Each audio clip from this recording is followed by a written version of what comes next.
Aloha, class. Welcome to Lesson 4, Week 4 of Organizational Effectiveness. Hope everyone had a terrific week. This week, we'll be talking about building effective teams. By way of the agenda, we'll, as always, wrap up Lesson 3 first, talk about the Lesson 4 objectives, the assignments that are due for Lesson 4, the HOA meetings this week, and one final thought. As far as a case study wrap-up of the Week 3 case study, what did we learn from Simon York?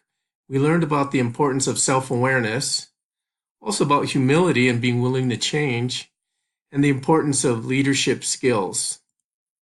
What did we learn from Mary Griffin?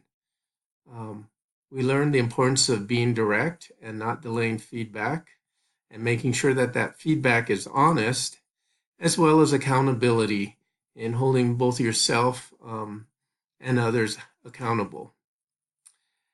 And so as we wrap this up, one question I would leave you with is, what's one thing I could change to become a more effective leader? And hopefully you've learned some things from the Mary Griffin and Simon York case. Now, as far as Lesson 4 objectives for this week, building effective teams, we'll look at the factors that contribute to team performance, particularly those related to trust. We'll also understand the elements of an effective team. All right, so the assignments that are due for Lesson 4. So due Tuesday by 11 p.m. Mountain Time. Instead of a case, there is a self-assessment from the What Google Learned article. So make sure you take that self-assessment. Reminder about to be working on your accountability project. And finally, to complete your readings in the 7 Habits book, this week it's pages 155 to 192. Due Saturday at 11 p.m. Mountain Time is the What Google Learned activity. So this would be your HOA meeting. So make sure you hold them at your designated times. Post to the reading discussions for Lesson 4. Take the self-assessment. And also for the first time, you'll also have to be doing a 360 assessment of your teammates on your HOA teams. This week, I'll be meeting with groups 3 and 4 live. So look forward to doing that.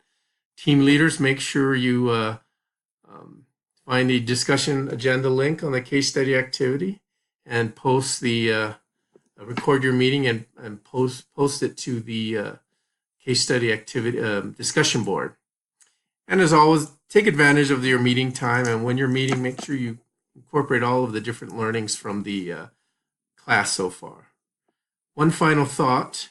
It's a quote from Elder M. Russell Ballard. Balance your life with spiritual experiences that remind and prepare you for continued daily ministering to others.